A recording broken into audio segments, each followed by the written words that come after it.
Welcome, everyone. Thanks for hanging on. We were experiencing some technical difficulties earlier getting the live stream up, but welcome to the ADVMoto Live #1. Now that it is finally underway, we are gathered here today to celebrate people who are cranking it out during this COVID madness. That's right, it's total madness. A lot of organizations have been making statements about their take on the COVID issue, and we just want people to be safe. We recently sent out a single question survey, and a couple people asked, is it safe to ride during COVID? That's a great question. And while I'm not a government official by any means, I have noticed a lot more motorcycles on the road, probably just enjoying the cleaner air and fewer cages kind of running up and down the streets. But if nothing else, taking a quick spin on a bike, whether it's two wheels as a motorcycle or a bicycle, it's a great way to dust off some cabin fever. Ultimately, it depends on where you live and what the local conditions are like. You don't want to violate any current stay-at-home orders. And what's more, if something should happen, medical attention may be harder to come by. So whatever you choose to do, please choose responsibly and be safe. But now on to more interesting matters while we are all stuck at home for the weekend.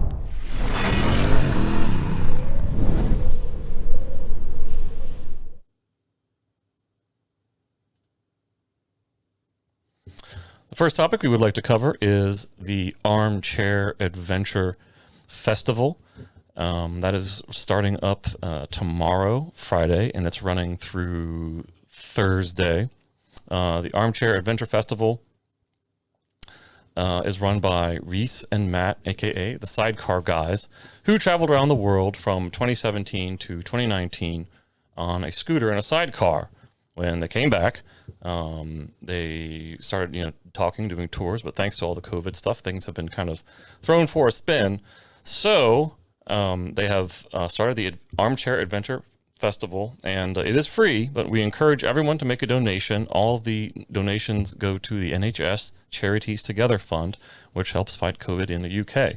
The show features some names which I'm sure many of you will be familiar with from around the community and have been on the pages of ADVMoto for several years. Some names you might recognize might be Ted Simon and Lisa Thomas, Sam Manicom, Tim and Marissa Notier. I believe they're in Uganda. Steph Jevons, who I believe has the longest solo ride on a 250 around the world, Charlie Borman, and more. Reece was available earlier, but due to technical difficulties, we have a great little clip from them that we would like to share with everyone, and it tells some information about the festival and how you can sign on. Hi guys, I'm Reece and this is Matt. We are the Sidecar Guys, best known for driving around the world on a scooter and sidecar. And this weekend we're really excited because we are bringing you the Armchair Adventure Festival. Yeah, kicking off on Friday night, we've got an absolutely amazing lineup, including Ted Simon, Steph Jevons, Charlie Borman, Claudio Von Planter, and a few more. So it's going to be an absolute corker of a weekend, kicking off on the Friday into the Saturday and the Sunday too. So tune in this weekend for the Armchair Adventure Festival. Absolutely. All you've got to do is head online, armchairadventurefestival.com, scroll to the bottom and sign up, and that's it. Wait for Friday evening, sit back, adventure for an absolute corker of a weekend.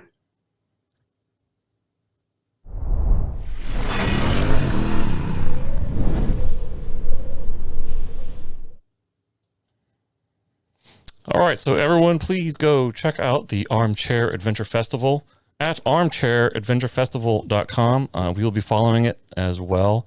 And really, there's so many stories from pretty much everybody, from going back in the day to folks that are challenging world records now in their youth. I think he said that there was a couple of young men on there that are challenging the record for the youngest person to ride around the world solo. So definitely want to check that out. But from one side of the pond to the other, our next guest produced a mini series called Perpetual Motion on YouTube, and they have been prolific creators in all areas of the motorcycle industry. So if everyone could please welcome Kyra, Justin from Westx1000, as well as Nathan Slabaugh, a prolific filmmaker, and also had his hands in perpetual motion. So let's get them online. Hi. We've arrived. How's it going, Hello, guys? everybody. How's it going, guys? How's everything in your respective corners of the world over there? Hot. Yeah, it's hot currently. Really hot. That's what you guys are in Arizona, right? Yeah, we're in Arizona right now. Oh, right on. And Nathan, Yeah. where are you at? It's springtime. I'm in Spokane, Washington. So it's finally springtime up here, and the snow's still on the top of the mountains, but all the roads are finally clear of all the salt and sand from winter. So it's prime riding time. Oh, well, that's awesome. Is there like a whole lot of parks and stuff that are left open where you guys are at? I mean, you have a lot of things closed down? No, the state closed down all the state parks. The county in Spokane County, those are still all open, so people are out riding around there. But I think most people that are doing like single track riding and stuff like that are going over to Idaho, like the national forest over there. So right on. So just as some background information, I mean, how did you guys start riding, and how did you guys meet when you decided that you were going to do your series? We met, on YouTube. Nathan and I met when I worked for Turtech back in like 2000. I think we met in like 2010 or 9. Yeah, shortly after you started. Maybe even earlier than that. I started there in 2007, and a couple of years later, I think it was the first time that Austin Vince gave his presentation was when the first or second time that Nathan was there shooting photos, and we just, I don't know, we hit it off. We hung out at the Turtech rally. He was there. You shot photos at the Turtech rally as well. A few times.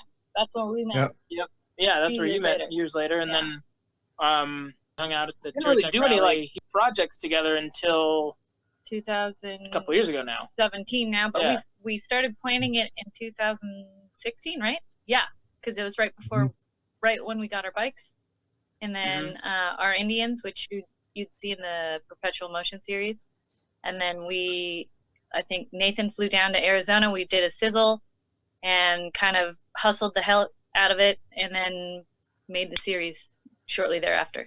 Right on, yeah. And there's some parts in the series, like there was one I was watching, and there was a guy that was kind of, he was kind of teaching you how to do a burnout or something like that. That'd be 11-time World Superbike, or not World Superbike, NHHA drag racing all world champion Ricky Gadsden.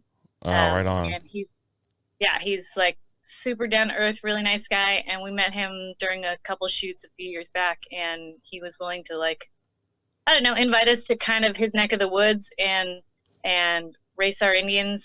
Let us go drag racing. Yeah. After we'd ridden across the country. That was pretty. Yeah, and the third episode. And I've never done a burnout, so he guided me through that, and it's like. And it was your birthday. No, it was our anniversary. Oh. It was anniversary, I believe. That's the same thing. Same difference. It's donut day for us. Okay. Yeah. Well, and so, it was just a really good experience. That's cool. I mean, did you guys have any favorite moments while you were making? I mean, for me, it was Perpetual Motion. burnout. Was that cool? Nathan, what was your favorite moment? Yeah. Oh man, I don't know. There were a couple really surreal moments where, like, from a filmmaking perspective, where I would have just so everybody knows, I don't think we were like as clear about this as we should have been in the series. That was all filmed on 3 motorcycles, so there was no chase vehicles or anything. Like, all the equipment, everything was on either my bike or distributed between our 3 bikes, and so that was the only film equipment we had. So when you see every single shot in there is from either helmet cam or the cameras that I had on my bike or drone that I had with me. So I think the best memory is, like, there were a couple moments where, like, I had the camera on the side of the bike and on a gimbal, and it was filming Justin and Kyra behind me, and then we were all connected via son of Bluetooth, and I was giving them direction while riding on the beach in Baja and trying not to wipe out on this, like, huge Indian chieftain and composing the shot. I had my phone is the preview on my handlebars. And so I was, adjusting where the gimbal was aiming on my handlebars, calling out direction to them, and then trying not to crash. And it was like one of those, like, man, if somebody could see this right now, it's hard to explain, but it was like playing the organ, where you have like different sounds going and, playing with your, playing notes with your feet. So you're doing like 3 or 4 things at once, but that was pretty awesome. Good analogy. Yeah. That's awesome. But I mean, it really looked like, during the whole time you're traveling around, meeting people, and just having some awesome experiences in the world of motorcycling. All of you do stuff in the ADV world too as well, but you also do stuff that's not just ADV oriented. And I think on a personal level, that's really cool. Riding a full-size Indian chieftain on the beach is definitely an adventure. I'd say it's ADV. I'll tell you that much. I mean, it wasn't intended for it, but between the 3 of us, Nathan got his chieftain out there through like what would be very small baby dunes, kind of like type sand, and then we got our scouts out there, and it was probably one of the best moments of the trip for sure. Oh yeah, man, that's awesome. Very liberating. So how long did it take to, actually complete the actual ride portion of it? And I'm not talking about doing the editing and stuff too as well, because that's another. I think we were on the road in Mexico. I think we were in Baja for like 3 weeks. I think. Yeah, I think each thing was relatively like 3 weeks at a time, because we went from we started like the end of January, I think, very beginning of February, in Baja, and then the whole series with a couple breaks ended in April. Yeah, we did like 2,600 miles just in Texas. Yeah, wow. And then went from Texas to New Orleans to Florida to Daytona Beach, and then stopping in Georgia and zigzag. Mississippi. And They're not like, it wasn't huge miles, but we when you're filming like that, it actually, the days are a lot longer, and you're trying to get shots and confirm that you get shots and do it while there's still light, and then you're doing it over and over again. Like, you're not just like doing one pass and then you're good to go. Like, sometimes you have to go back some amount of miles and reshoot it, and like Nathan's a perfectionist, so we did a lot. Oh yeah. Oh wow, that's cool. So what are some of the production challenges of making any kind of travel series like that, and what should people or do you have any tips or anything, maybe 2 or 3 cool tips that people should find someone who's super passionate, that like Nathan, and that knows what they're doing and can do like Nathan, everything. And then like Nathan. Plan on being very intimate with them for an elongated period of time. I mean, a real suggestion is planning. Like, the more detailed plans you have in regards to logistics, down to how long you think it's going to take you each day to get to any place, because you have to factor in the amount of times you have to stop just for fuel, food, pooping, and like refilming things. Yeah. So that's a big deal. Because every adventure, I think Justin said it really well. Like, an adventure bike is whatever bike you're on, right? And I think, you have to.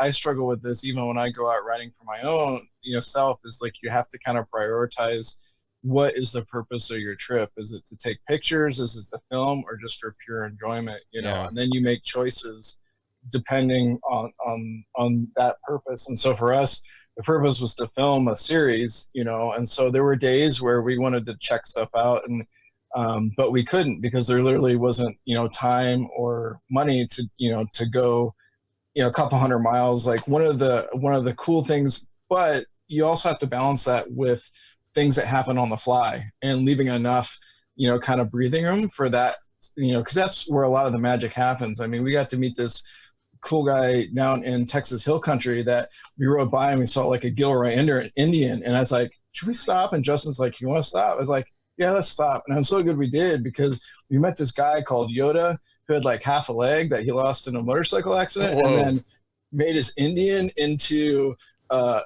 like took the Harley back into a Harley, and like had the biker gang make him a 3-wheeled Indian, and then he's doing like 60,000 miles a year still with like half a leg.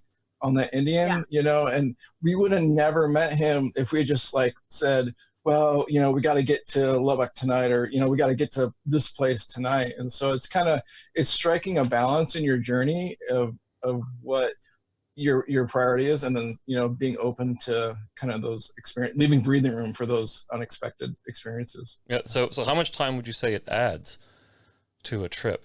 You know, versus just kind of going through it and then kind of going through it, planning, filming, stopping, refilming, and the whole deal, you know? Quite a bit. Yeah. I mean, your daily miles, you know, you might only be, you know, if you're going to do a 400-mile day and then also film along the way, you better a lot for, you know, you better get up early and plan to ride Be after back at dark. night. Yeah.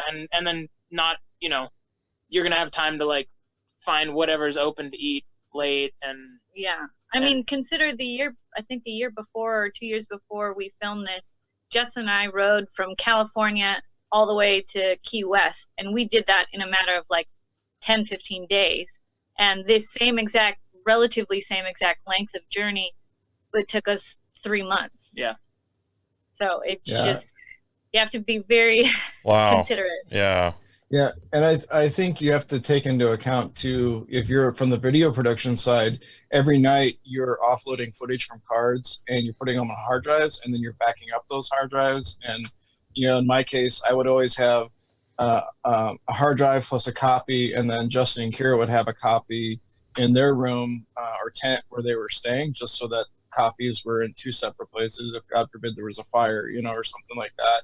To protect data, because data is everything, because you're investing all that time and energy and money into this thing, and you can't have that data disappear for lack of, you know, backing up stuff. So it was, they always had a copy of everything we had captured. One of them had a copy of that on their bike, plus I had 2 copies on my bike. So that's something to consider too, if you're doing like for video production. You know, Right. Plus, dealing with camera equipment in general requires more time than video equipment, I should say, requires more time than traditional still imagery. Like I can pack a camera in my tank bag and whip it out and get a couple of photos and keep going, where, you know, Nathan might need to take out a tripod or set up multiple cameras to get multiple angles of the exact same scenario. So it eats up a lot more time. Setup is a lot of, again, preparation, like knowing who's going to have what, talking, like briefing and debriefing each day. It's like kind of something we did at breakfast and at dinner, just so that we could clarify, okay, who's going to get what kind of shots tomorrow, which camera are we going to try and pull out if one, you know, one does different things than the other. Nathan knows more than I do, but you know, he kind of helped us with that plan. And then knowing that we had kind of like not really a storyboard per se, but just an outline of what kind of topics and what kind of scenes and things that we wanted to nail down, so that we didn't just kind of like shoot in the dark every day and hope that when we go to some random destination, we're going to find something interesting for people to watch. Oh man, that's awesome. Now, that video series you did was largely, on-road, street-oriented, you know, like on the Indians.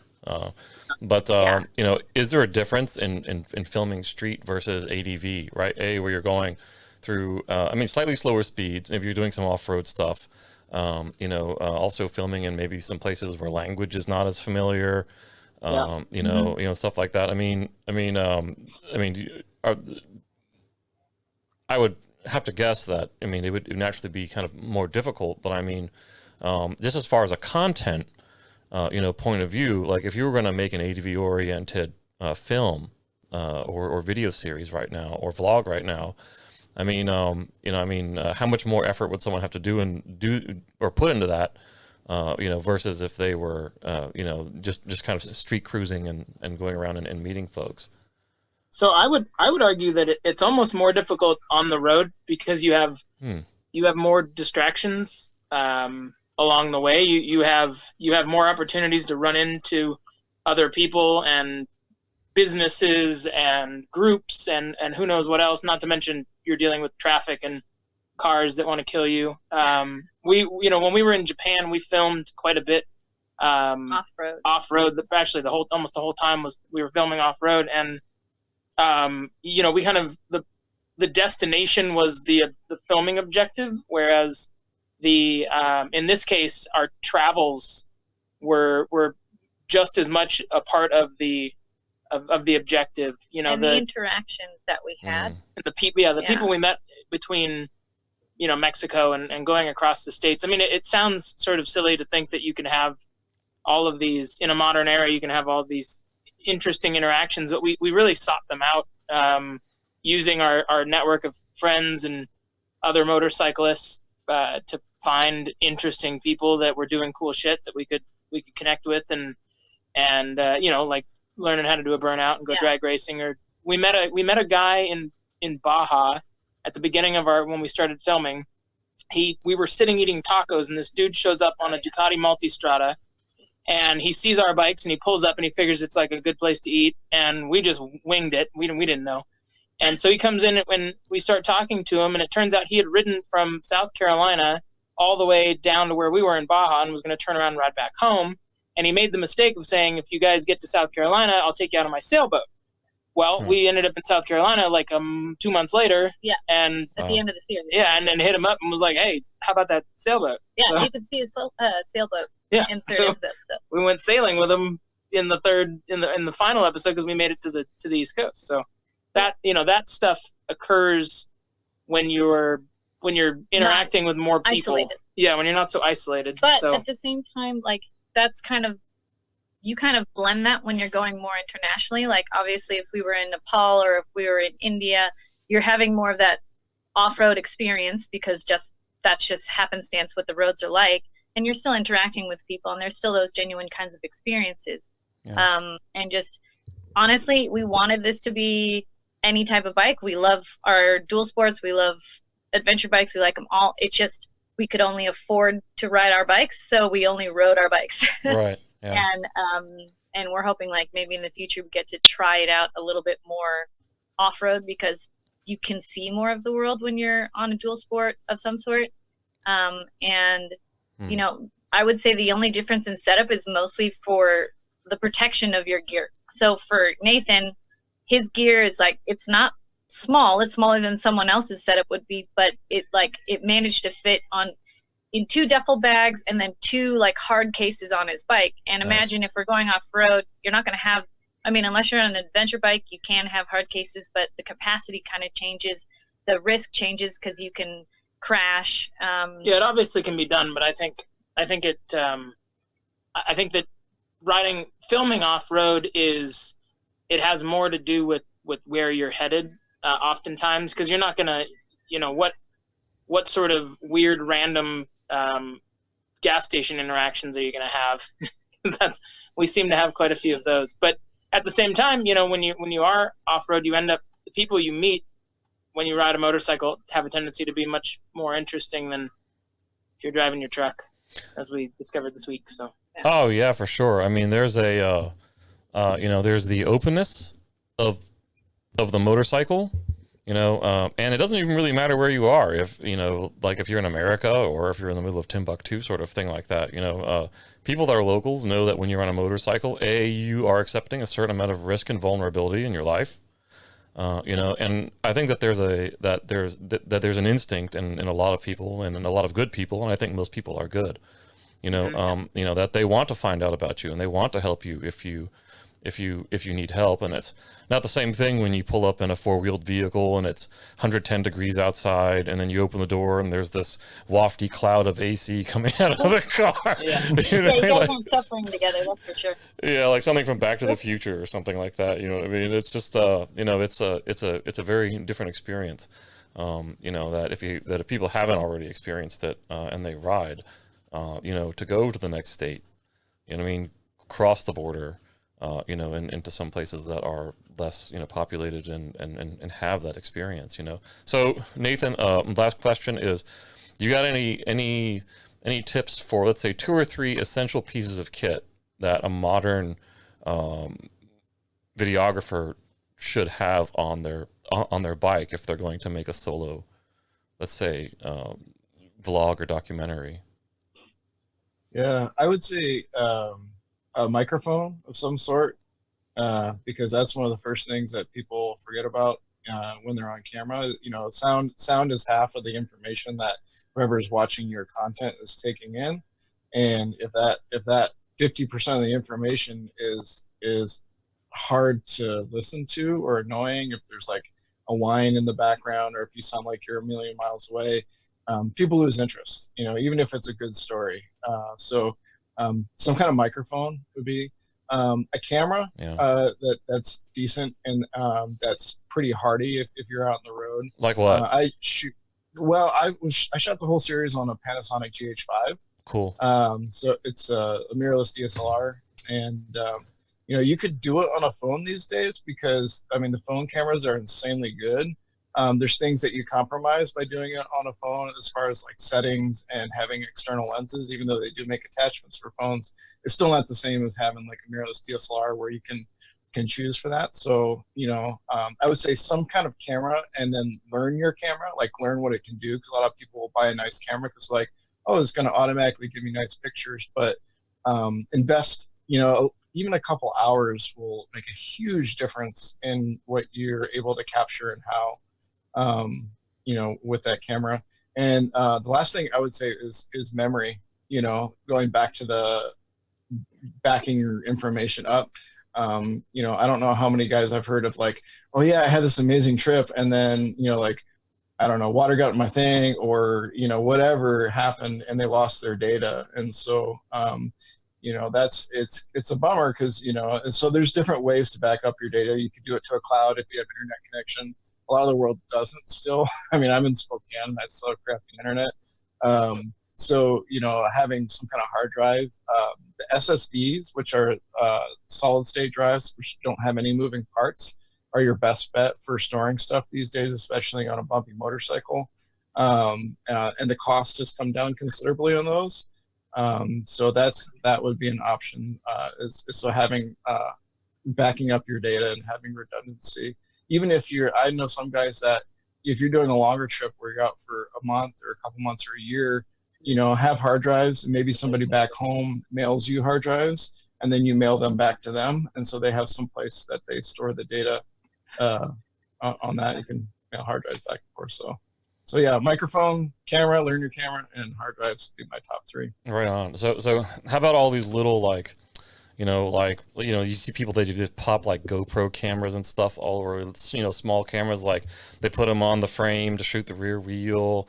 You know, they'll put them on the chest, the helmet. Do you have 2 or 3 key locations you think that give you like the widest variety of angles or perspectives without literally having to stick these things everywhere? Yeah, I would say, I mean, the personal POV, like we're always interested as human beings in what other human beings see.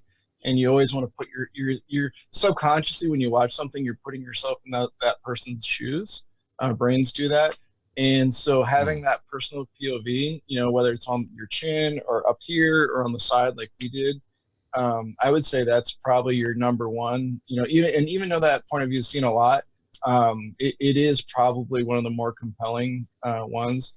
I would say the second one, I always like seeing like the rear wheel and what's behind me, because a lot of times when we're riding, we're looking for dangerous stuff in front of us. And so sometimes if I have a rear facing camera, like, you know, clamped on the frame or something facing backwards, I always find that really like compelling, because I was like, oh, I didn't realize that was going on behind me, or, you know, and it's kind of cool if you're doing, you know, over crazy terrain or whatever. It's always kind of gnarly to see either the dust or the mud or water, or, you know, whatever the type of road that you're traversing. But those would be my top 2, and then from there you can get creative, but those would be my top 2. Well, awesome, guys. You know what? Thanks very much, you know, for coming on. In the video description, we will drop a link to the video series, you know, so you guys can watch the Perpetual Motion for yourself. It's a really it's like a cool survey of like some of the riding around America and stuff like that. And it's definitely worth some of the time now that all of us have so much time to just be hanging out. But you know, again, thanks very much. I know you guys are on the West Coast and you have the rest of your evening to go, but you know, we definitely look forward to working together again, and we'll check you guys out latros. Yeah, Thank Carl. you. All right, that was good. Thanks, Thank you, guys. Carl. Thank Appreciate you. it. All right, see you soon. See ya.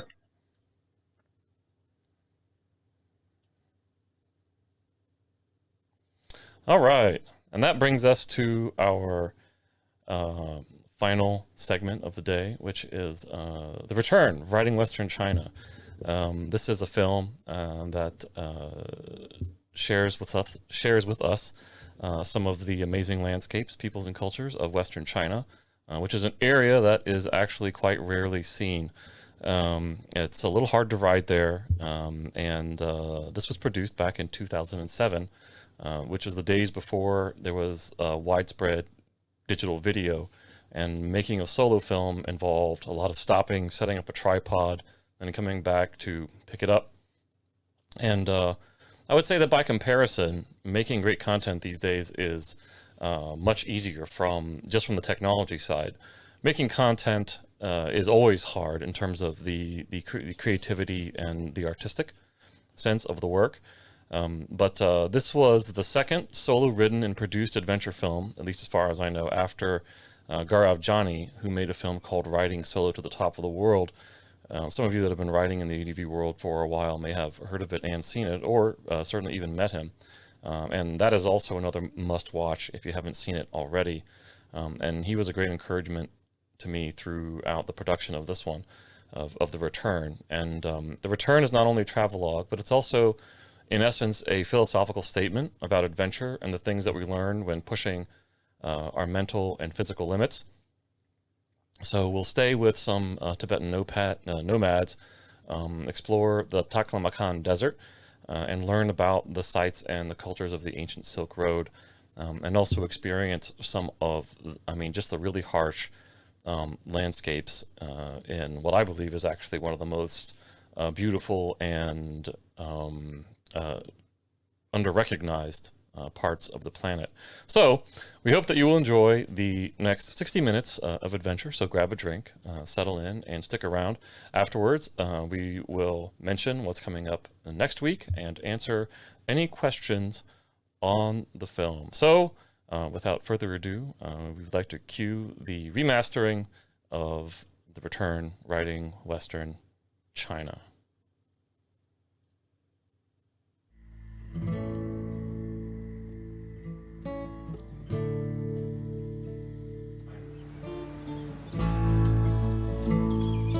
In need of personal change, wanting to learn more about my half-Chinese heritage, and having just completed a ride around North America, I set sail to China in 2003 and got a lot more than I bargained for. I ended up in Chengdu, capital of the Sichuan province, which, like most of China, is undergoing tremendous economic and social change. This rugged land, of the world's highest and lowest elevations, enriched by thousands of years of culture, promise discovery for all adventurers, whether your interests are mountains or motorcycles, or both. To get ready to go, in Chengdu, we head to the motorcycle fitting city. In normal Chinese fashion, identically sized shops sell mostly identical products ranging from spare parts to complete engines, and getting your parts fitted is not expensive. At home, everything about packing this small bike is an exercise in minimalism. Not only are equipment for living and maintenance needed, but also camera gear. The old JVC video camera, DV tapes, Nikon DSLR, 3 Sigma lenses, and a host of batteries all conveniently sit in the rear case. Behind me is the tent, sleeping bag, sleeping pad, tripod, food, and other supplies. In front of me, in the tank bag, are clothes, tools, maps, logs, and a small point-and-shoot camera. At the handlebar, RAM mounts support both a camera and Garmin GPS. When all the packing's done, it's time to head out into the mountains of western Sichuan.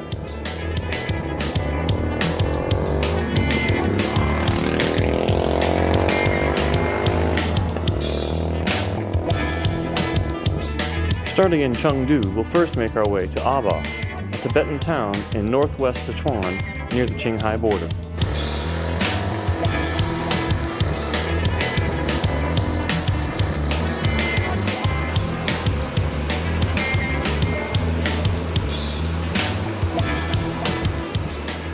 The Buddhist influence on the region is still very strong, with many active monasteries.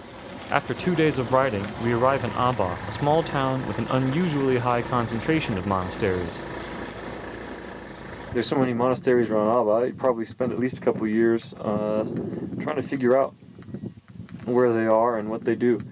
Here we are at the largest gompa in Ganza. Gompa basically means monastery, and this was one of the largest ones. Currently it houses 3,000 more than 3,000 monks, but unfortunately right now they are all on holiday, just like everyone else. Whether or not the monks are around, you can always wish yourself a good journey and spend some time walking around the long aisles of prayer wheels, both small and large. As a matter of respect, please only turn the wheels in the clockwise direction, and this also applies when walking around inside or outside the temple. Outside the cities, Tibetan nomads still live as they did hundreds of years ago, raising and grazing the yaks which provide much of their daily necessities, such as the tent they live in and the food they eat. Yak dung, dried in the sun, is used for fire, and yak butter is good not only for making this artwork, but the oil candles used to illuminate it. The warm and easygoing nature of Tibetans makes meeting good people and having good times easy. To ride through such an amazing area and not pitch tent next to some nomads is missing out on an important experience. Unfortunately, you don't always choose where you'd like to make camp. The previous year, in an attempt to avoid national highways, from Chengdu I thought it would be a good idea to cut across the Tibetan plateau from Yushu to Golmu. This road was nothing I was ready for. At over 4,300 meters high and 450 kilometers of sand, rock, and mud, the road also had no bridges or culverts, making for a seriously challenging ride. After crossing 2 smaller rivers, before long I stood before my greatest challenge yet. At easily 80 meters wide, with fast-moving murky water, I couldn't believe what I had to do. On the opposite side, a microbus burned out its clutch and got trapped in its first attempted sandbar. Long deposits of sand, separated by deep channels of water, zigzagged their way down the rivers. The trick to crossing these rivers, which I learned from watching a local rider, lies in knowing how to navigate these mid-river sandbars. Carefully choosing a diagonal line across the channels gives you a chance of making it to the next bar, and so on, until you make it totally across, but the hard part is choosing which bar and the path between them. At full throttle, I followed a local's path until I lost sight of his route mid-river, where I snapped his picture.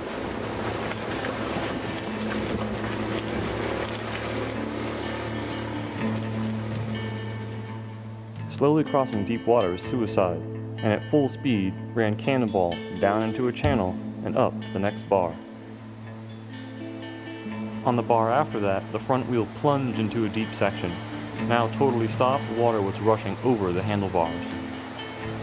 Luckily, the microbus driver immediately took off his shoes and came in to help. I tried to thank him with money or something, but the only thing he would accept was a cigarette. The water madness didn't stop there. It was getting dark, and the road crossed a series of narrow but deep and fast-moving channels. Sure enough, we took a final plunge. Sitting on the bike, the cold, fast water was up to my chest, and if I had tried to dismount, we both would have taken a swim.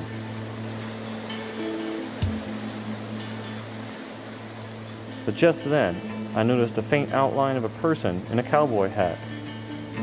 I started screaming and waving my arms wildly in the air, and about 1 minute later, he jumped in and helped me push Cannonball out and up to his tent. The sun was going down, and so was I. As insane as it may seem, this is what I came here for. From Aba, we head deeper into the Qinghai Plateau, and stay a night with some nomads near a small work camp called Zhongxinzhen. Over the past few years of riding in China, I've witnessed the progress of modern living mixing with traditional Tibetan lifestyles. Even though it sometimes produces mixed feelings, it's nice to see the warm Tibetan hospitality still survives.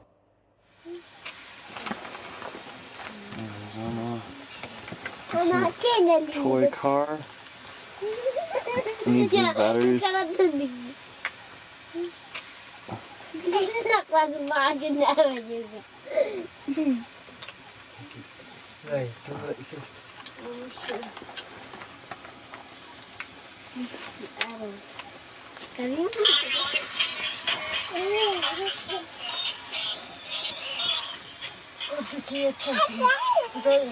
Our normal bread made from chinka, mixed with kind of tea, soya cha. You dip the chinka in the soya cha and you have a nice little meal.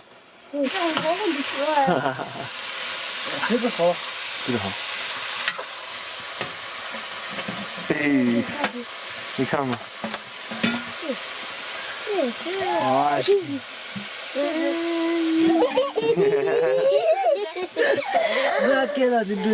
Isn't he cute kids? Yes. Whoa.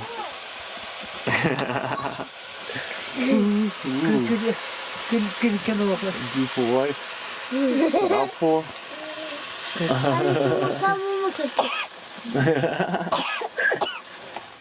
Alright. What they have made for me is this delicious meal. We've got the whole deal. We got green peppers, onions, meat. They even busted out some meat. Truly a guest of honor. Again, courtesy. It never ceases to surprise me as to how people that don't have a lot are willing to give so much and ask for nothing in return.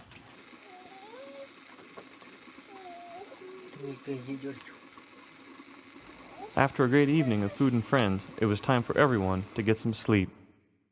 Now we're at about 4,300 meters. It's a little cold outside, but it's really not too bad.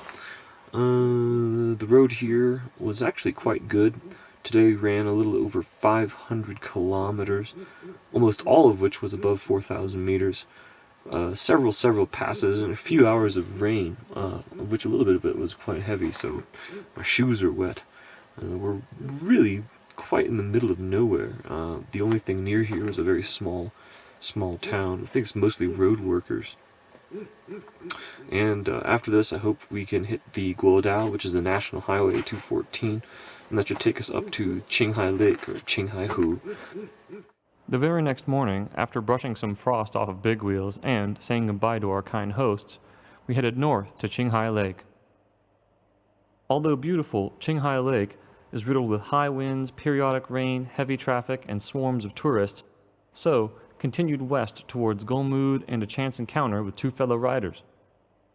Managed to find a couple of meet some crazy foreigners here on the way here from Canada, riding around China, hoping to head down to Tibet. We got Keith and Jeff. Keith, give me a power hand. Power hand, there it is. Jeff, give me a power hand. Yeah, all right, sweet. Three of us, we're gonna try to make it to Gulmood, hopefully by maybe tomorrow. Yeah, and then we'll see what happens. As the three of us traveled along the edge of the Tibetan plateau to Gulmood, I got to thinking. Riding solo has many advantages and disadvantages. The freedom of travel and ease of cultural integration solo riding affords makes for incredible experiences, but there are times when companionship helps relieve the mental, physical, and psychological stresses of isolation and solitude. Also, in certain situations, having supportive friends around is not only comforting, but a necessity for survival. Jeff and Mitch had some serious engine problems and were able to support each other here, towing Mitch's bike into Gulmood. Their first time to Gulmood, after some repairs, they planned their route south to Yushu. I had been to Gulmood before, and the adventure getting here was a much less friendly experience. After the day of water crossings, the next morning I woke up and the daylight gave us a chance to take a closer look at Cannonball. We pulled the filter cap off the engine case, and an immediate gush of water, followed by a silvery clayish goo, came shooting out the bottom.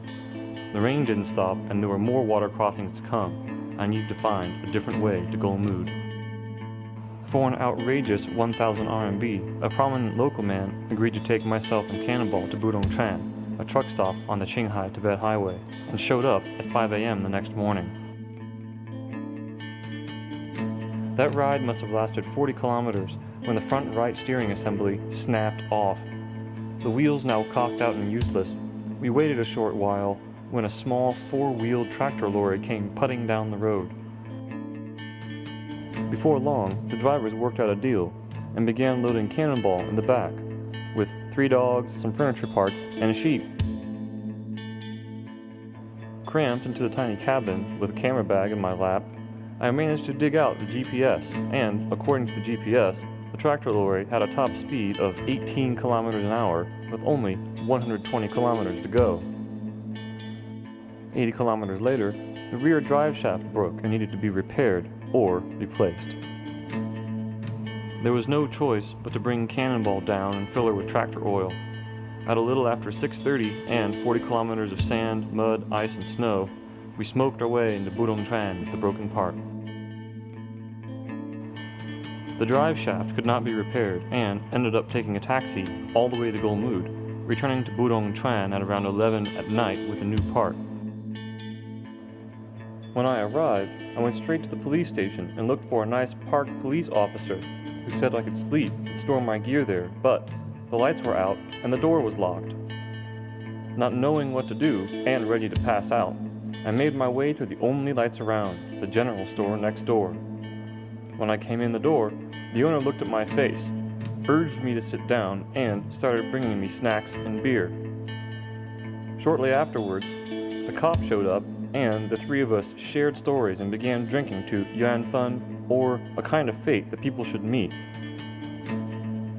Being able to rest in a warm, friendly environment really lifted my spirits, but this day is far from over. Many bottles later, a small truck driver comes into the store asking for 4 flashlight batteries and asks the owner how much. The owner gets up and says, it's 3 RMB each for a total of 12 RMB. Still too expensive for the truck driver, he starts shouting and looks over my way and accuses the cop and owner of acting special just because they have a foreign guest. For a difference of only 1 RMB, about 8 cents, he grabs the batteries and dashes out the door. The owner races out the door after him with the cop in close pursuit. Exhausted and now drunk, the only thing that came to my mind was, when will I ever get a chance to do this again?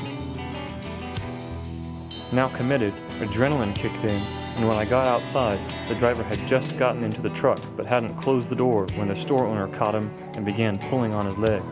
The cop was reaching for the driver's shirt and punching him in the face.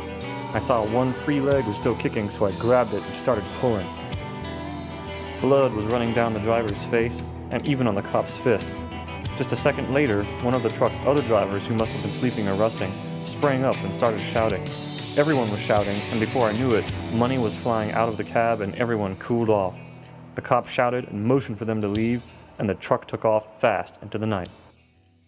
Happy with our small victory, the 3 of us retired to the warmth of the general store, talking and drinking again until 2. Even though the confrontation only lasted a few seconds, it forever left a deep impression on me as to how unpredictable this place can be. It just goes to show this truly is the Wild West. After a couple of days in Golmud, Jeff, Mitch, and I parted ways. They went south to Budongtran, and I headed north to the barren and uninhabited Gansu border, hoping to make Dunhuang.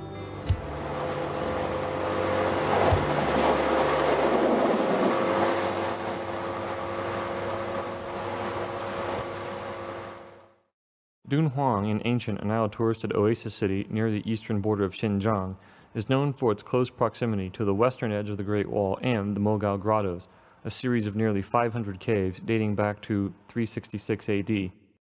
Instead of visiting the tourist spots again this year, I wanted to stop by the hospital where I had the operation almost exactly 1 year earlier.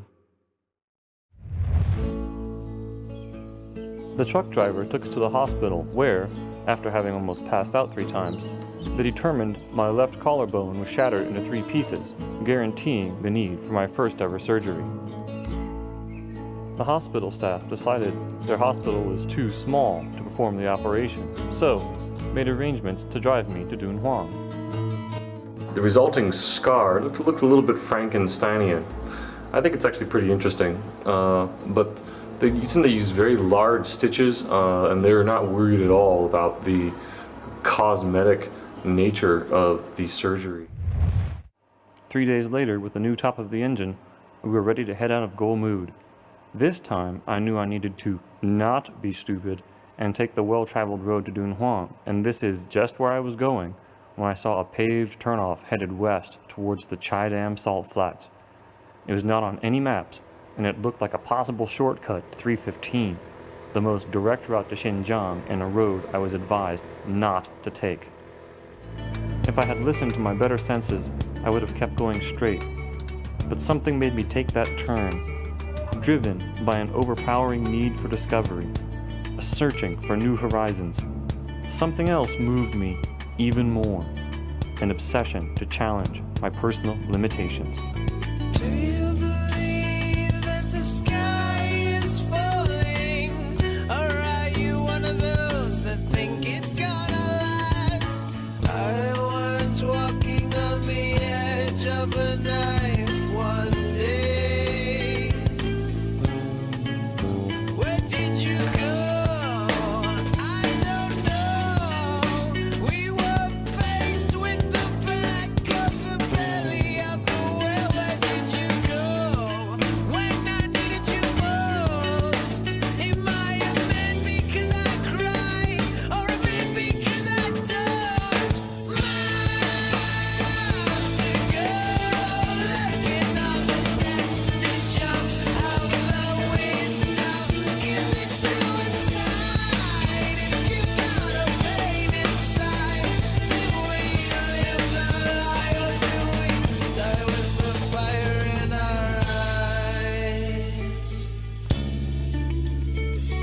Before long, I was introduced to some of the most impressive and underrated features of China's landscape, the Great Yadans of western China.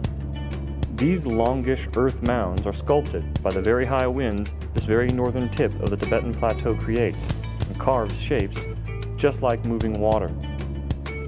This is never more evident than from outer space, where the complex wind currents are made clear by the formation. On the ground, however, towards sunset, it looks and feels like Mars. As I got closer to 315, the road got worse and covered in deep sand. It was getting late, and I needed to find a place to stop and get supplies. Any water that hits the ground here instantly becomes salinated, which explains the total lack of vegetation and population. This is one of the most desolate regions of China, with no towns, cities, or villages for hundreds of kilometers. Luckily, in the pitch black, I came across a shack with a few road workers. They welcomed me in, and we talked and drank into the night, sharing stories. They told me that the last foreigner to try this road was a solo Englishman on bicycle who ended up dead. They also told me that the road ahead now had Da Feng, or big wind. I didn't think much about it because I had ridden in high winds before, and I said all I needed was gas and water. They looked at each other like I was crazy, and at that moment I should have known I had no idea what was ahead. But nonetheless, I think they wanted me to succeed.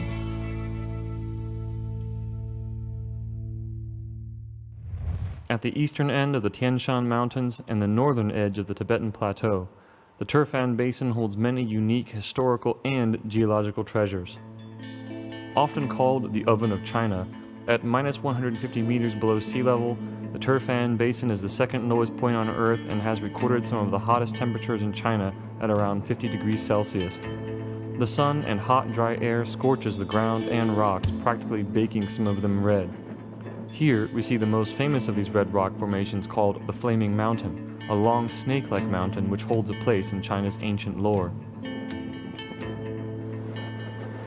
In this deadly hot depression, it seems odd that the oasis town of Turfan should prove to be so full of history, culture, wine, fruits, and farms. Here, if you look very closely, is a new field. It has been, looks like it's been tilled out. I'm not sure if that's the right term. It's been tilled out. It's getting ready to be planted. And off in the distance there, if you look a little closer, what you can see is basically the grapes that Xinjiang is now quite famous for. Since the 1960s, over 300 types of grapes have been imported to Turfan and yield many colorful and delicious results. And of course, in a land of grapes, one can expect this incredible variety of raisins, which I love. For some strange reason, can't get any good raisins anywhere else. And I bought a couple bags. They are a little expensive, about 10 kwai for a small bag, but they are delicious. The secret to the amazing range of fruits and vegetables in modern Xinjiang is pumped groundwater, which, at some point in time in the future, will run out. But how is it that cities like Turfan have managed to not only survive, but thrive in this super hot and dry basin for over 2,000 years? The answer is in an ingenious underground canal technology imported from the Middle East called Kerez canals. Here we are now in the Kerez canals. It's an ancient system of moving groundwater from a higher elevation down to a lower elevation. And it's a series of caves and tunnels. And it should be pretty interesting. Let's go take a look. Kerez canals simply work on the principle of moving water at a higher altitude to the basins below using gravity. First, a horizontal canal is dug on a gradual incline up an alluvial fan towards a higher water table. At the same time, a series of vertical wells 20 to 30 meters deep are dug to support removal of material and maintenance. The water naturally flows down the canal to a storage pond below, where irrigation channels then move the water to the fields. Overall, a well-designed Kerez system can be up to 5 kilometers long and deliver a constant supply of water year-round. Also, since it's almost totally underground, water loss from evaporation is heavily reduced. In addition to the crucial life-giving waters, large rooms like this one provide year-round natural air conditioning where people can come to escape the heat and burning sun outside. The stark contrast between the desert and oasis makes one appreciate how simple technology like this has supported the progress of man for thousands of years and, amidst this deadly landscape, given people life and reasons to celebrate. Where you find people in celebrations, you're bound to find music, and in Xinjiang, a master tabir player, a long-necked guitar-like instrument, will help you move your hot and tired feet.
Alright, now we are in Jiaohe, ancient city, and if you look all around me here, it's pretty small. No, just kidding. Actually, Jiaohe is pretty big. There's another ancient city about 40 kilometers west of Turfan. Right now we're about 10 kilometers, right now we're about 10 kilometers west of Turfan. There's another city about 40 kilometers east of Turfan that was much larger. It's called Gaochang. And Gaochang goes back over 2,000 years. I would have gone to visit it, but it's a little too populated by tourists right now. And that's, for me, always kind of a problem. Over the past several years, I had gotten into the habit of disliking tourists. Walking around the back alleys of Kashgar, disturbing people's daily lives, it became hard for me to ignore the fact that I am my own worst tourist. Come to think of it, maybe some kind of mega-tourist. How to Look Like a Tourist by Carl Parker. First thing you should do if you want to look like a tourist is, obviously people are going to look at your head. So the first thing you should do is wear your hat backward. That's right. Most people around here don't consider wearing their hat backwards. Then the second thing you should do is carry in a big plastic bag your food. Walk around and eat it. Back there where I just took the pictures, I got this deliciously beautiful naan. You can see the naan here. Naan is one of my favorite foods. This one is just fresh out of the oven. It has a crunchy outside and a soft inside. And just what a growing boy needs. And then, for the coup de grace, what you really need to do is hang a lot of bulky, expensive electronics around your neck. For example, what we have here is D70. Oh, we got the D70, then we got the camera bag. Then of course, wouldn't want to go anywhere without an 8400 slung around your neck. And of course then back here, where normally I would be carrying the video camera. All of this in general goes to make you look like one serious tourist.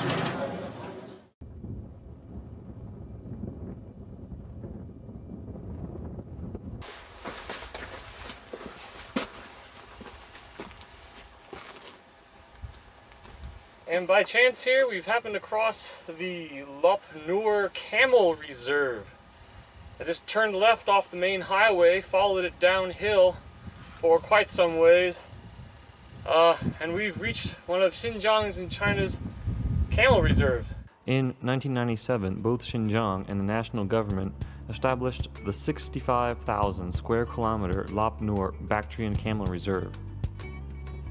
Bactrian camels are the ancient ancestors of all camels, including dromedary or single-hump camels, more commonly found in northern Africa and Central Asia.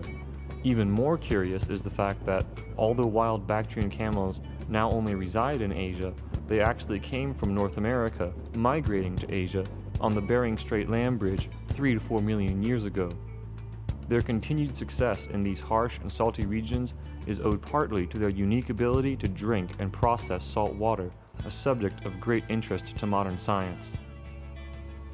Unfortunately, less than 1,100 are estimated to exist in the world, all of which live in northwest China and Mongolia, who not only share land, but valuable research information in their effort to preserve these great animals whose contributions to human civilization dates back over 4,000 years. What exactly made camels so important to Xinjiang and the Silk Road is our next destination. From Turfan, we'll ride to a truck stop named Tazhong in the heart of the world's second largest desert.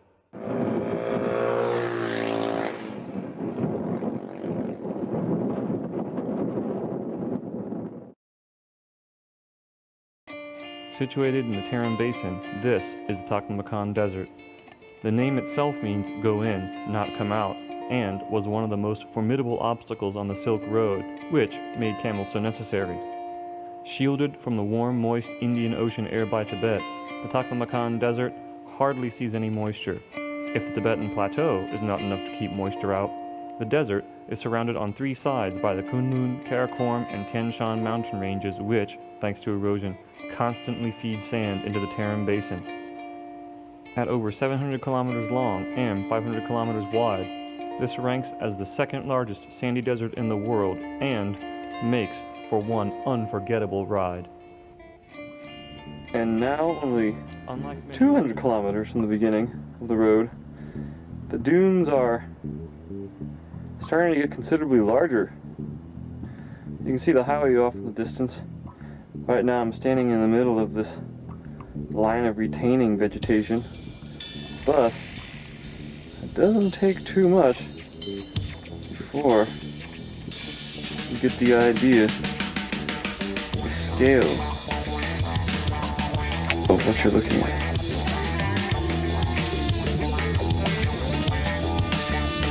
It's the first time in my life I've ever really been in a large desert region like this.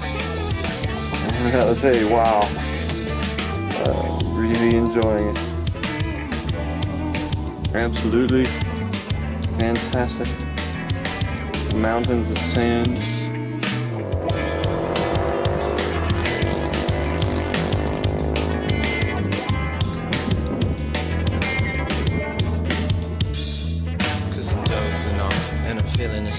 pressure building up. I always felt like getting angry, never minded too much. Till I heard this transit cracker rapper spitting his touch, gripping his clutch, revving up his stain so much that no one else seemed to budge. But I've got millions of signs, twisted up and it's never too clever. Frame of mind, wondering if ever this weather is as fickle as mine. Not talking nickels or dimes, computers courtesy so we don't have to waste our time.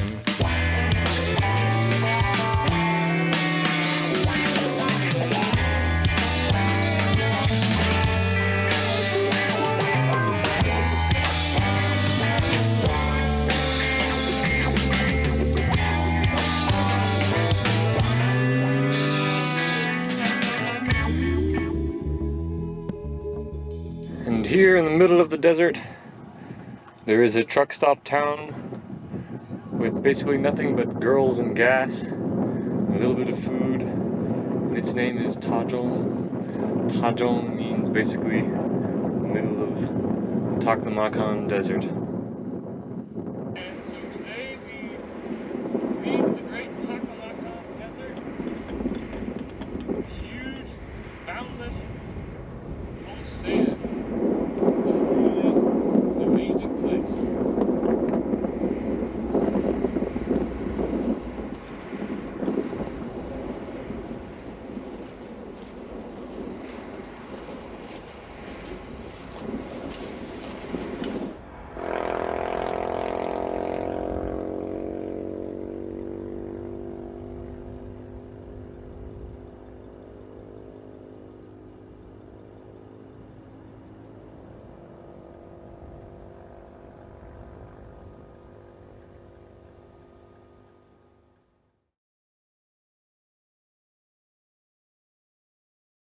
So here we have arrived in Minfang. About, I don't know, lots of kilometers later. About 560 kilometers later. We got a bunch of curious onlookers surrounding the motorcycle. That's natural. Always curious about the GPS. And of course, lots and lots of delicious bagels. Man, I wish you could buy these things back in Chengdu. I'm enjoying one right now. Alright, we'll see how far we can make it towards Hotan today. An important oasis stop on the ancient Silk Road, Hotan was once noted for its rich abundance of jade found in the two rivers which straddle the city. Like most cities in Xinjiang, the architecture displays a strong sense of its Islamic influence. Today, it remains one of the most traditional and authentic Uyghur cities. At less than 10%, Hotan sports the lowest population of ethnic Chinese of any city in China, and the differences in culture are very clear.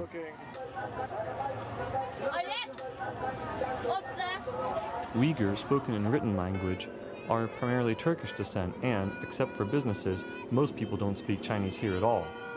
Actually, I found you had better luck using English while you're in Xinjiang. The equivalent of lemonade stand. What is your name? Physically, Uyghur peoples look more Western and, unlike many Asians, have deep-set eyes of various colors and very angular features. Some even have red hair and freckles. This is actually no surprise considering their important role as traders on the Silk Road for thousands of years, and their trade and craft still continue today. Here we are at the Hotan Sunday Market. Looks pretty crazy.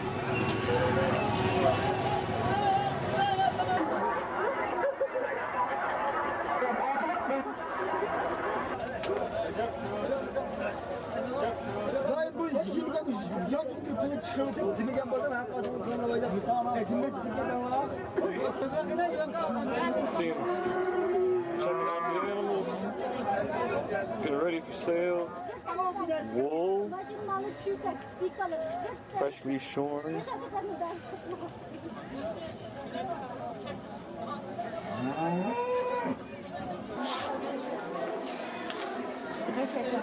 course, clothing and lots of different textiles. All that you can manage to put your hands on. And for the ladies, all the sparkly clothes that you could ever imagined. While the men haggle over donkeys and cows, the women make and sell what's known as Atlas silk, which dates back over 2,000 years. Although now this style of cloth is probably made with more modern textiles, this soft, light, and extremely colorful material still commonly adorns the women of Hotan, adding a dramatic splash of color and patterns to what would otherwise be a dull, dusty, and very, very noisy place. Alright, well, it's been several hours in the market, hot, and I'm burned, so now we're going to take a little trip.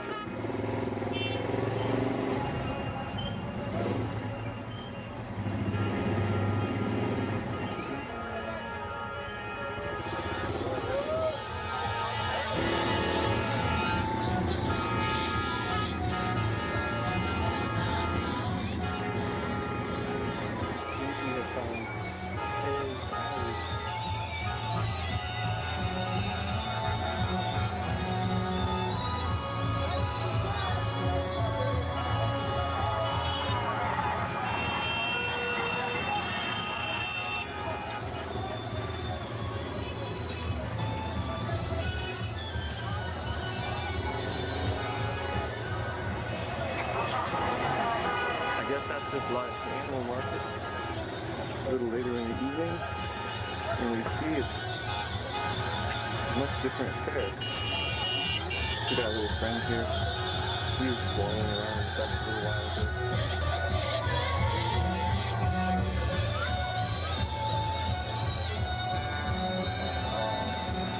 We even have some lemons over here, peaches, basically anything you could really possibly ask for or want.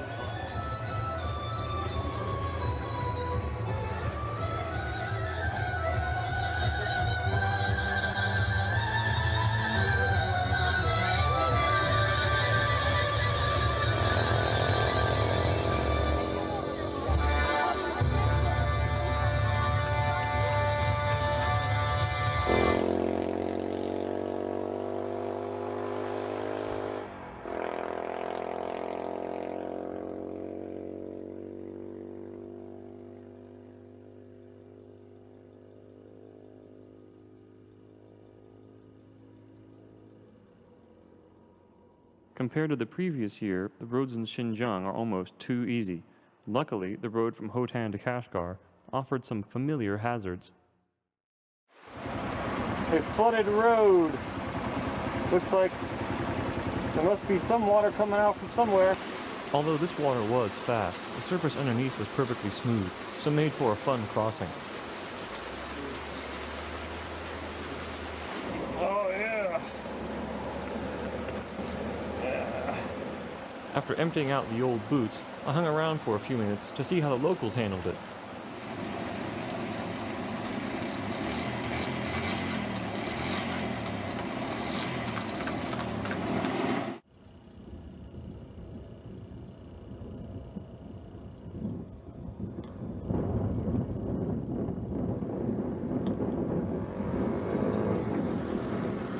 You ever want to know what a minor sandstorm or windstorm looks like?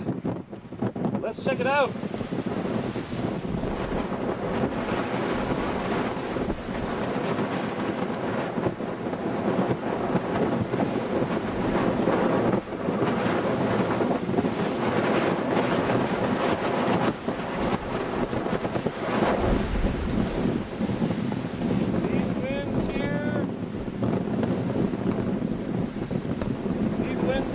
Probably only about 20 kilometers an hour.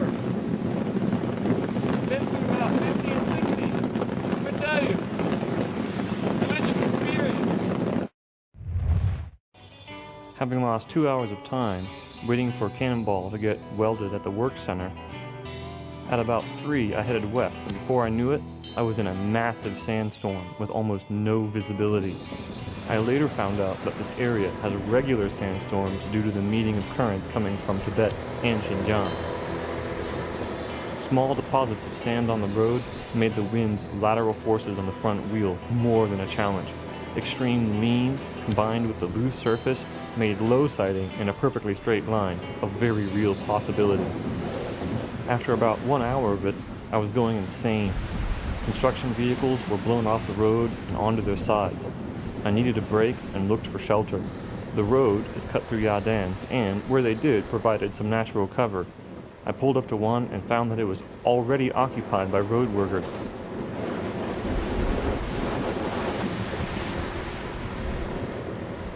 A few minutes later, I found an empty Yadan and parked Cannonball as close as possible behind it.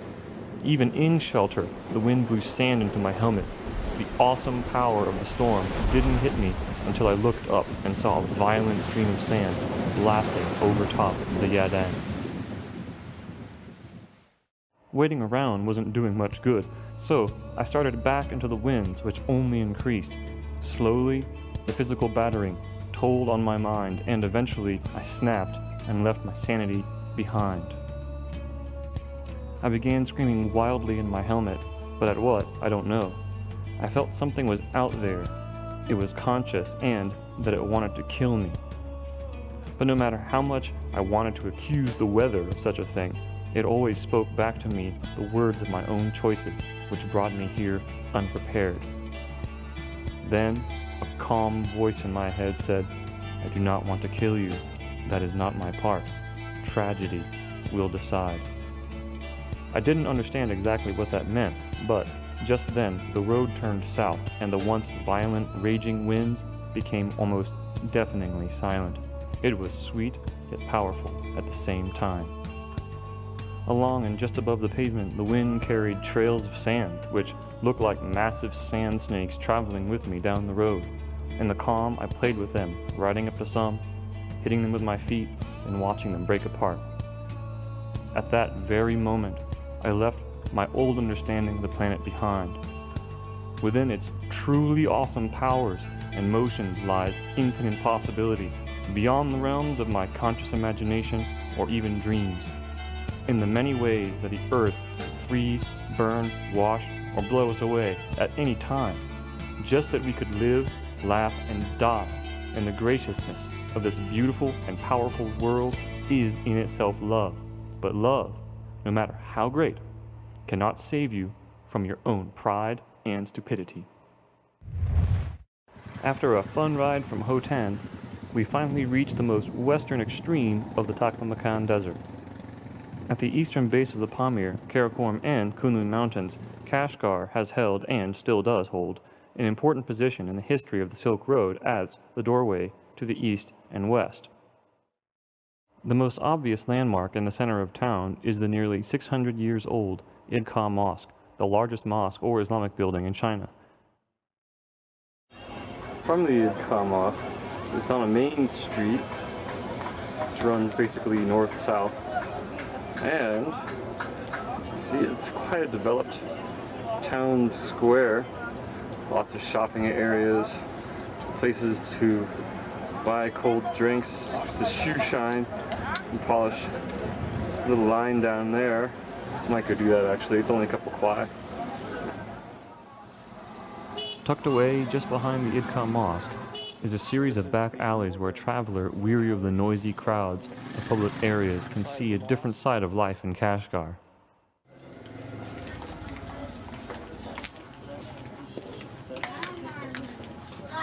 Vegetables, peeling potatoes.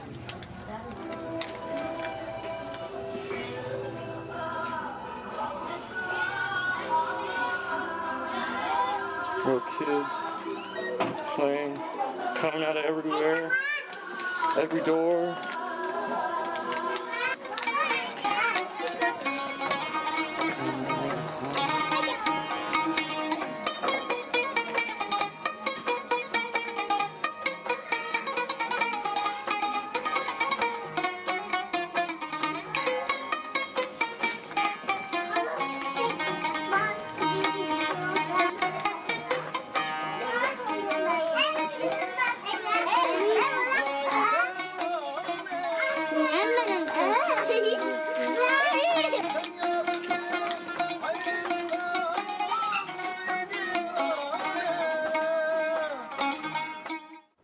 After a quick oil change and valve adjustment at a local garage, I'm excited to start the final leg of the trip, The Karakoram Highway takes us to the Kunjab Pass, the highest motorable border pass in the world, and the China-Kashmir border.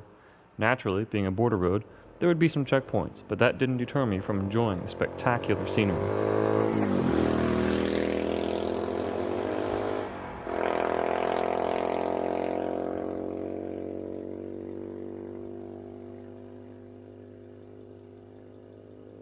Only 105 kilometers away from Kashgar, we're going to start climbing into some of these mountains here. Here you can see some of the snow-capped peaks. A little bit dusty and misty today, so nothing's too clear, but it's still a little early, so maybe hopefully some of this will come through as the day goes by.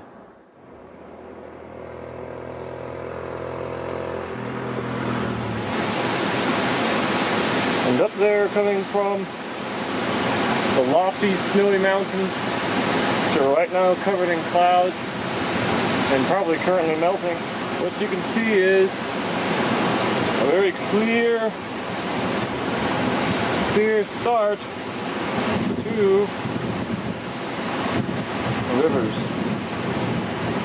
Alright, now for some checkpoint news. I just came through the Gaze checkpoint, which is only a little over 100 kilometers after you leave Kashgar.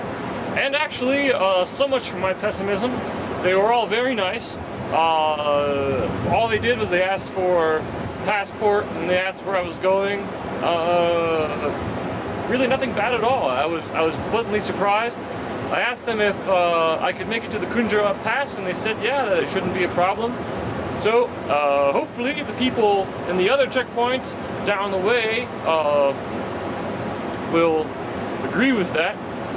But I'm feeling pretty good about it now. Basically, I feel pretty good about lots of things right now. We've got beautiful scenery, beautiful weather, and a lot more exploring to come. I've always wanted to see this place, and the Karakoram Mountains are truly fantastic.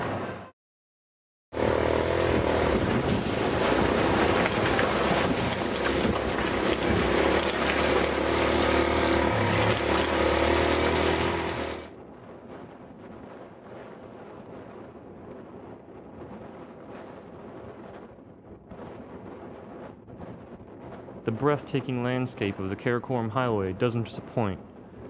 And just when I was thinking it couldn't get any better, Muztagh Mountain appears over the horizon.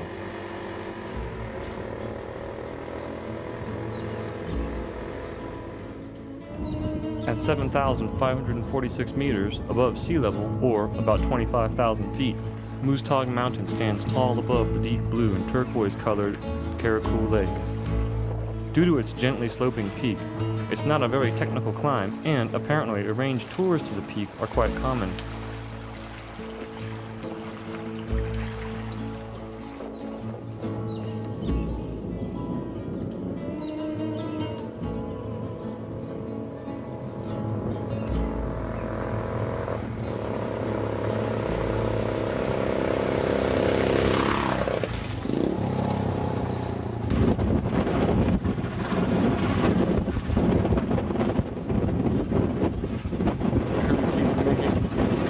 Good use of wind power.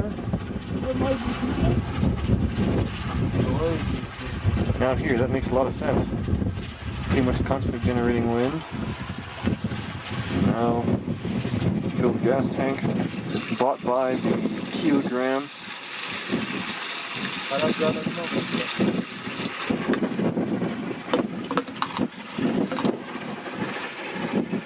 bit more there, top it off.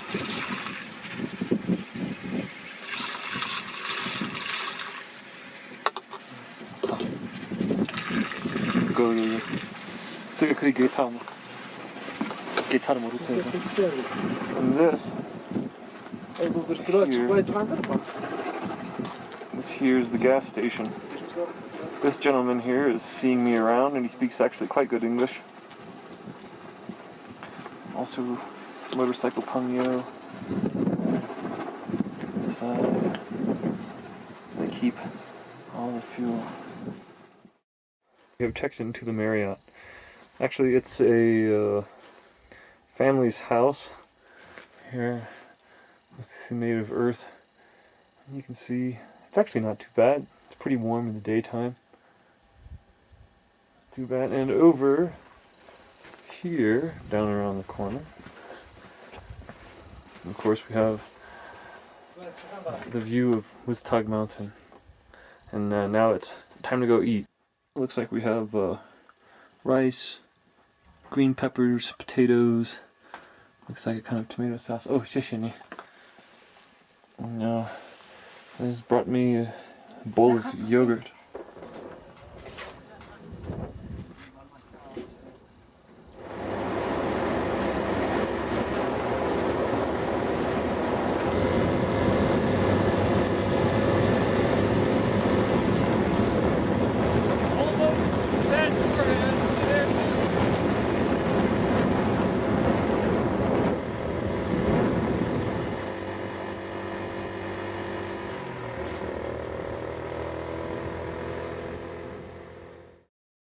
We're about as far west in China as you can get right now. This town is actually quite small, but if you look over here, what you can see is it's called their stone city. It's their ancient stone city, and that's where we'll be going into here in a second. It looks pretty dilapidated, but these things are sometimes more interesting than you may expect. All in all, this is the entirety of the place, of the stone city. It doesn't look like it's anything more than maybe 100 meters across. Maybe a long time ago it was larger, but now we're doing a complete circle around. And you can see that at one point in time, although not very large, it would have been a decent vantage point, because off over on the sides you have a very clear view of the valley down below, in basically all directions. Tomorrow during the day, I'll try to make it to the Kunjarab Pass, and then come back in the same day. A total of I think about 270 kilometers. So we'll see how it goes.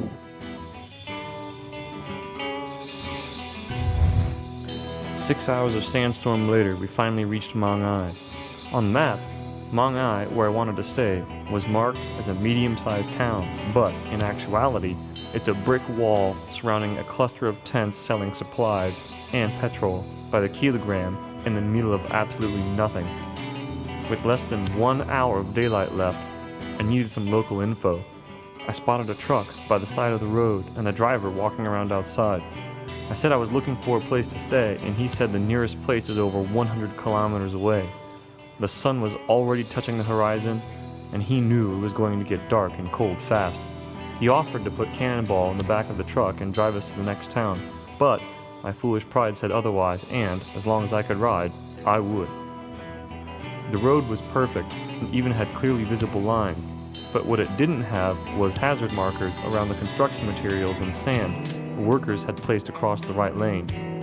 Physically exhausted and riding faster than my single light allowed, mixed with every bad decision in my life, culminated into one moment. The sand pile just appeared in my headlight, and I reacted only fast enough to hit the pile's edge. Chung! The front fork immediately compressed and bottomed out while the back end came up, launching me off the back like a catapult. In a split second, I understood the voice in my head earlier, and it all came together now. Part of every tragedy is pain. Before I could finish blinking, my left shoulder and helmet smashed into the pavement at about 60 kilometers an hour. Cannonball cartwheeled and came down backwards.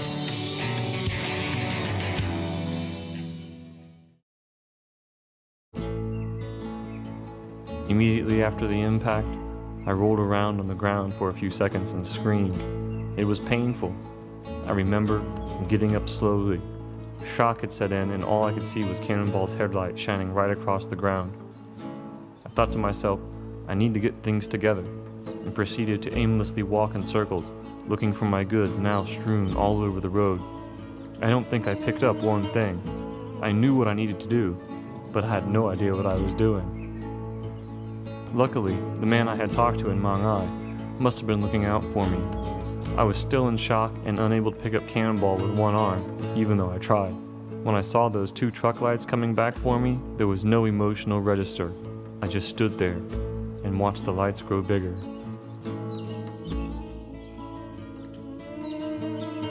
As he took me and Cannonball to the hospital, I knew my ride was over.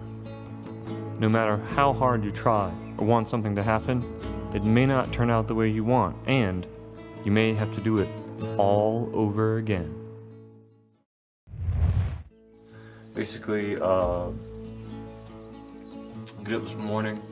Yesterday at the checkpoint in Tashkorgan, they told me that I should just need to come back today to get a permit, which they call the Danza. And so in combination with what they told me at their guys checkpoint, which was, they said that I should be able to arrive at the Kundra Pass, no problem. Yesterday the guys said, just come back, it'll take 5 minutes, no problem. And then today, of course, when I arrive, it's a problem. As a matter of fact, it's a very big problem. I argued with them for probably about 1 hour, maybe about 1 hour, going back and forth, talking to translators, talking with people of different levels of command.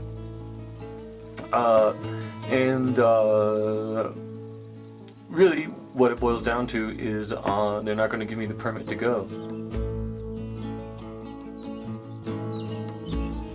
You gotta be careful about becoming jaded about things like this, you know, about holding this against the people that you talk to, holding this against the whole culture, certainly, you know. And that's not really what I would like to do, because for the most part, China is a beautiful country, and it is full of a lot of really good people. Certainly, I do have a gravity to just want to go there, just so I can say I've been there, and say that I've arrived there, and in a way that would kind of cap off the trip quite nicely. But this is a difficult decision, and you need to find a balance, you know, between what it is that you're really trying to do. You know, am I trying to go to a place? Like, is the place my destination? Or is it travel the real meaning of the trip? The 2 choices that we can make here are either go by taxi. If we're going by taxi, that's going to be over 400 yuan, which I don't really have right now. And not only that, but they would not allow you to take camera, which means, of course, that you can't take pictures. Obviously, I'm not too thrilled about that option. The other option then is to go back to Kashgar, which is what I have decided to do, and the main reason why is because it's not really so much that I get to a place, but for me right now I'm feeling that it's largely how I get there. That's really important. I got my wheels, I got my lenses, I got all things round, and they gotta keep on turning, and I'm gonna keep on burning.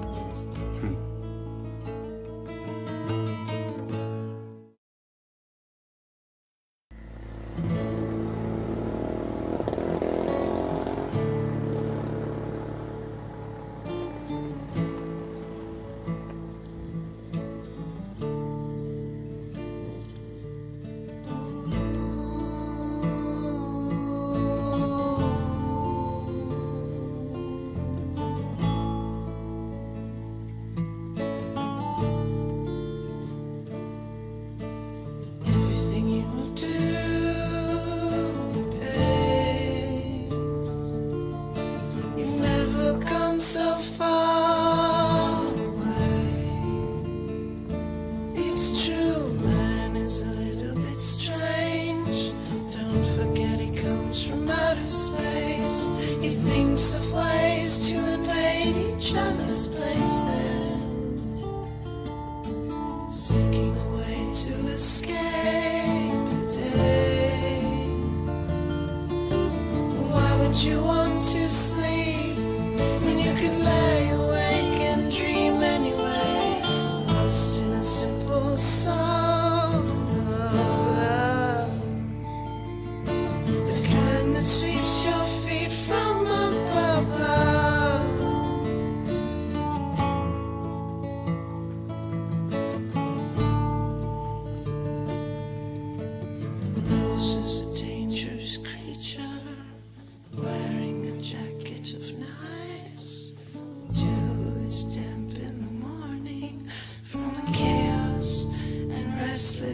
last night it started with glances and glaring, and then came the surprise. They were laughing and drinking wine. For a change, they're having a good time, but under their breaths, they're still talking about their pains. The flowers are looking lovely, if only things were as beautiful as today. And all of the same history is made for you and me. Can't you see?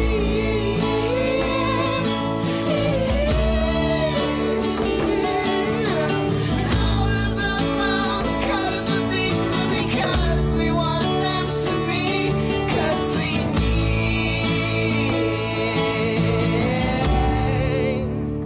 some things to dream.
Well, all right, guys. Thanks for totally sticking with us. You guys are stalwart.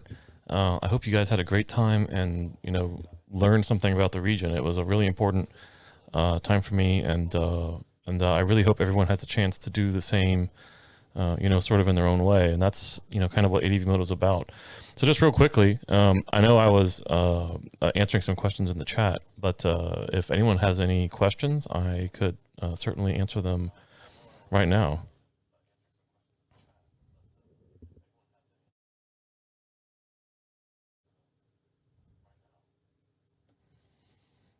All right, looks like most of them are already fielded. Well, please join us again next week. We have Sam Manicom. He's going to be talking about his travels, and he's also going to be offering tips on writing about your adventures. In the meantime, please be sure to like and subscribe and ring the notification bell to keep up to date with ADVMoto Live. Again, sorry for the technical difficulties. We will iron all of these things out, and before you know it, we'll be rocking and rolling in vlogging land. Until next time, everyone, ride safe.